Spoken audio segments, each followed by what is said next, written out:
speech, I think you're going to find that it's going to improve at Hyde Park over the coming few weeks, because I think that there's a realization by a lot of the Muslims down here and outside of here as well, that some of the actions of a tiny group of Muslims has been counterproductive to the narrative that they wish to put out. And as I said previously, I felt that there's been a pattern of behaviour over the last 2 or 3 months or so that we've all been quite shocked at. When I was speaking to a couple of the Muslims today, you know, I pointed out, even yourself, when somebody mentioned Sarah, and I said, you know, really, this isn't about Sarah at all. Yeah, this isn't about Sarah at all, because the same problems that you ascribe to Sarah, I've seen you use the same tactics on Ty, for example. And I pointed this out to them, and I said that Ty has a particular way of speaking. It's a bit like Marmite. You might not all like it, but you know, I said that I think Ty's, you know, 3 or 4 steps ahead of everybody else in the park. Yeah. But if you don't understand it, yeah, then you don't understand it. It's as simple as that. But like, I genuinely believe that after today, I believe that it's going to settle down in the park again, because for me, I've got to be perfectly honest with you, I've seen a pattern over the past 3 months, and I think that everyone who has a counter-narrative, to the Muslim narrative has deliberately been targeted. And it seems that all the people who have been targeted seem to have been black men. Yeah, it seems to have been black men. And the thing is, it's really strange when people get offended when you say that, and then you look at the evidence, and the evidence points to that. Matches up. Yeah, points to that. You know, but like, you know, I'm happy that like I sorted some stuff out today, because as I said to you, I'm a funny guy. If somebody threatens me, I will come down to wherever they are, you understand, and seek that confrontation and hopefully clarification, you understand, and then peace, because that's how it should be. And you know, fortunately, that's what's happened today. I still feel that there are 1 or 2 people that don't fully understand the notion of free speech and what it means. Free speech means I can listen to Ty, but I don't have to agree with Ty. Free speech means that Gary Google could listen to me and think I'm talking nonsense. And tell me I'm talking They say Gary Google. I don't actually like that term, by the way. But the point is that because it's Hyde Park, it's a place where people have different views, and I think that really, if we could only listen to one type of view, then it wouldn't be Hyde Park. You know, it wouldn't be Hyde Park. So I think that from that perspective, and with what's happened today, I think that there are 1 or 2 people who are in the ears of some of the Muslims who are at Hyde Park, and I think they are saying to them that as much as you're trying to give dawah, you're actually hurting the cause of Islam. And I think that, you know, we should do whatever we can. To ensure that free speech reigns in Speaker's Corner, because it's the only place in the country that I'm aware of where we have this right, whereby you will, generally speaking, be left alone by the police and everybody else. And I just find it very dangerous when other people believe that they have a right to police your free speech. When the police can't do it. Yeah. No. When the police don't do it. Yeah. No. A man said to me, if Tommy Robinson, a man came to me and said, if Tommy Robinson comes to the park today and calls you a nigger, what would you say? I said, well, I wouldn't beat him up. Yeah, I wouldn't beat him up, because there are different ways that you can administer beatings to people. It's not just physical. And we have to be very careful that when somebody says something to us which is offensive in this particular arena, even if it's somebody calling you a nigger, yeah, you have a right, yeah, or you should be able to control yourself. So if Tommy Robinson was to come to this park and say to me that I'm a nigger, I would ask him for his evidence, yeah, as to why he believes I'm a nigger, and then I would totally destroy his argument. And what it actually means. Yeah, and I would ask him, what does it mean, and sit down. Because you see, the thing is, one thing I'm clear of is that ignorance lives by itself. You know, ignorance really does. Ignorance doesn't have any partners, and ignorance lives in a sealed room surrounded by the echoes of its own narcissism. You understand? And that's what it wants. It wants you to leave it so it can carry on doing what it's always done. Instead of when people coming out with arguments, there is a counter narrative to their argument. So if it's Hyde Park, I don't care what you say to me, yeah, even though I'm a big guy, you're not going to get me to put my fists up unless you're going to put your hands on me first. Yeah. And on that basis, and I pointed out, if you put your hands on me first, yeah, which is what I pointed out, that some people are going to be destroyed. You understand? That doesn't mean that you're aggressive. Actually, it means it shows your love of peace, that you're prepared to suffer anything from people, say whatever you like, just don't think that you can threaten me and then put your hands on me. I don't think that's it. They tried to say that you threatened them by saying that, though. I was speaking to the geezer last week, and he was saying... I think that's a general narrative that we all should take on board, you understand? No. Can I just say to you, I think we cleared that up today. That's not what I said at all. What it was Hamid had given an apology which I said was insincere, and on the basis that it was insincere, I'm not going to accept it under that. When I said that, it seemed as if he took offence to that, and then he then said, well, if I see you at the park in future, yeah, I'm going to be up in your face, and it's not going to be like first time. And I'm thinking, like, I was desperate to come down here last week, but I couldn't. I came here today, and I immediately was up his face, because you're now going to have to repeat that. You understand? I'm saying that to give him his credit, yeah, to give him his credit, he did retract a lot of what was said, and sometimes when people retract what they say, it's not good for you then to carry on pushing the envelope. You've got to humbly accept it, and so on the basis of what he said, I think that latterly, by the time I got to the end of the conversation, which was a long one, I believe that he was sincere. I believe that sometimes people can say things and it comes over in the wrong way. It's just that I'm like any other man. If you threaten me, you understand, I'm going to be here, and then just back it up. But like I think that he was sincere. I think that it's been dealt with. It's as simple as that. The one point you made, which I think was very good, when you said that this question of free speech that I didn't hear you. Sorry? When you mentioned that the free speech is paramount in this part particularly, and that's what they can't really deal with. Because I actually heard, and the person is here today, but I'm not going to point out earlier, and he actually said, I don't know if Gary could remember, he actually said that he doesn't believe in free speech. No, but can I be honest with you? Can I be honest with you? Yes, that's right. Some of them don't understand the notion of free speech or the democratic principle of free speech. However, I have to be fair. Do you understand? Even to somebody, I'm not going to say I don't dislike Hamid. Yeah, I don't dislike him. I believe that we have totally different views. Do you understand? And as I said to you, he spoke to me today, and I felt that he was sincere. I think that I should also point out that whereas once upon a time he was saying that if anybody says anything against the Prophet ﷺ, he's going to do X, Y, Z, he has now said, which I think is very, very good.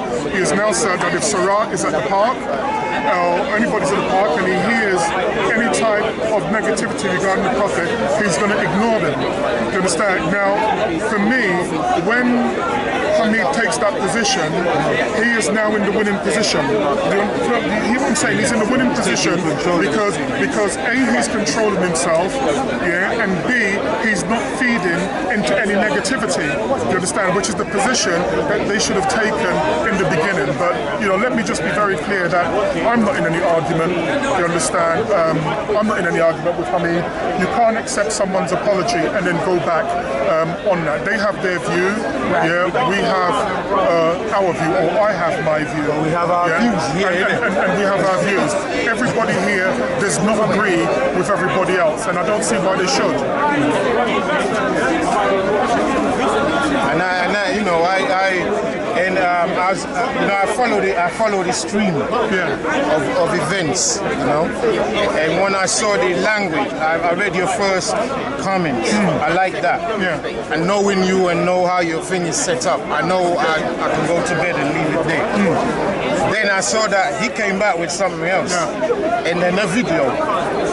Now he came out with saying this and saying after he'd apologized first. If I apologize for anything, I leave it there. I leave the apology there. I don't even show my face to the person I apologize to anymore, because the apology is done. You should leave them alone. You know, I'm gonna give them time to digest your apology, innit? So they can now see you like, oh, the guy's actually got a good heart. Now I'm gonna go seek him out and then tell him, look, bruv, maybe we started off on the wrong foot, but this is it, and fine. But then to come out after 5 minutes after your apology and say, well, if you don't like my apology, then I'm here for you. I found that. He's saying one thing. Yeah, and in 5 minutes, because the brother you're talking about has never once said anything to you about you. Neither is he the person. Neither is he the person who disrespected your prophet. Never. Neither is he the person. So to allay everything on him, it looks like you're trying to pick on black people. That's exactly because to draw him in, you're drawing all of us in. Which is wrong, because we deal with everybody on an individual basis. I got Muslims in my family. I got stronger Muslims in my family than a lot of the Muslims here put together. Yeah, but they don't behave like this. Seriously, they do not behave like this. So we're tired of talking about it all the time. And every single time, every single year that there's major problems here, it's sad to say, the finger always points to the same direction. That's horrible. So we need to understand that, look, if there's any righteousness we're all looking for, we need to give each other space to speak. If you don't like what's being said, don't come Speaker's Corner. I don't like what Hollywood puts on the movies. Every day they make fun of Africa. Yeah, every day they downgrade our women, our men. Why aren't the Muslims crying over that? The right ones, the wrong ones. Yeah, so listen, be a man. Go on. I think at the end of the day, one, this is Speaker's Corner. Two, it's been there for a very long time. Very long time. Many different kind of people being out there speaking. Brother Gary, come over, bro. We're talking. No, you're not there. We're talking famous people. So Brother Gary, your voice, man. Yeah. People to see that we're in the mix. We're talking very famous people, you know, who spoke here. We're talking Lenin. We're talking Garvey. We're talking Kwame. I mean, no, seriously, every man. Giants. Ian, every man that stepped on here is the man like us. Yes. We're the if we don't start taking control and credit for being here, then we don't deserve being here. The other thing is that, you know, the whole world is watching this place of freedom, where we can share ideas and whatnot. Now, we may not like what someone says, and you have the right to heckle the hecklers. Yeah, you have the right to heckle. Yeah. And we may not like the heckling. Yeah, but it's Speaker's Corner. The key is part of it. There's people back in the days, I'm sure they were paid to just heckle. But the key thing is this: there should be no violence. Yeah, there should be no threat. There should be no intimidation. There should be no intimidation. There should be no aggression. And also, one thing: when people criticise other people all the time, but they don't want to listen to, they haven't got a point to put out for themselves. For example, some of the Bible bashers over there, they will criticise one religion and they'll focus on one religion and then make the situation worse and worse. You don't get people who get angry, obviously there's a lot of passionate people. But then if you're out there preaching the Bible, preach the Bible. And if you see a Muslim scholar preaching the Quran, he'll never put the Bible down, he'll listen. I've noticed this for many years, that he'll listen to the person asking the question and he'll answer him. Whereas the Christian people over there, and what they do is they'll just heckle Islam, bang, bang. But you know what, my brother? Everybody, you know what? Like I said, it's Speaker's Corner. The power here is the mouth. Yeah. So it don't matter what you're doing. If you're preaching or you're teaching, or you're heckling, that's your right. This is the key thing here. It's about our Let me rights. ask you something, bro. I know it looks like. Anyway, guys, just before we leave, there's two words I thought to drop that needs to become part of our language: Afrophobia and Negrophobia.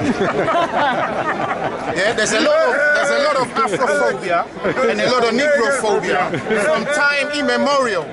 We started everything. We started Islam. We started what you call Christianity. Anything started on this earth, if we were not there, it didn't start. That's why there's the phobia on black. But you need us. That's why the only people you're picking on right now in the park is black. We're not picking on you personally. If Islam, if Christianity is real, I would be so proud to just, listen to what I'm saying, brother. You can't go up to Usain Bolt and tell him he can't run. And you don't need to argue with him. Just start the run, innit? So if Islam is not a lie, you don't need to shout. It needs to be self-evident. If you're shouting, it's because it's not self-evident. Or if you're getting upset. Making threats. Making threats. We're touching a nerve. What nerve is it? The nerve of unsurety, or what nerve is it? No, I think that's just passion. You know what I'm saying? So look at it like this, brother. If you really believe in what you say is yours, let it speak for itself.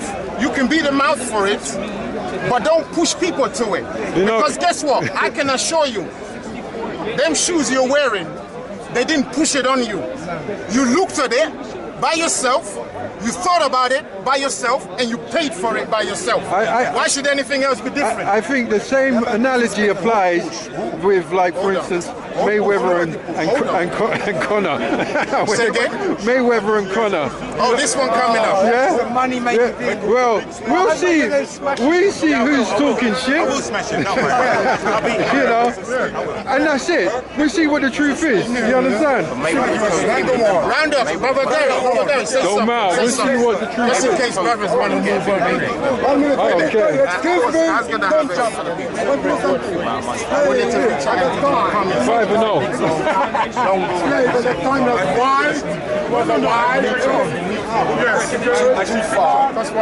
That's what they do. The people who don't have a shine, they're using a shine. You understand? It's giving him shine. Validating him as a person. Can I just say to you? To be in your in history now. Anything to say, Gary? You've been away for a long time. Bro, I've just been away on holiday. Yeah, I'm back for a little bit. I'm back on the again. I remember I'm training for the fight. So Mayweather, you're training it. You're training. I'm training for the fight. So I can't And you send the little one.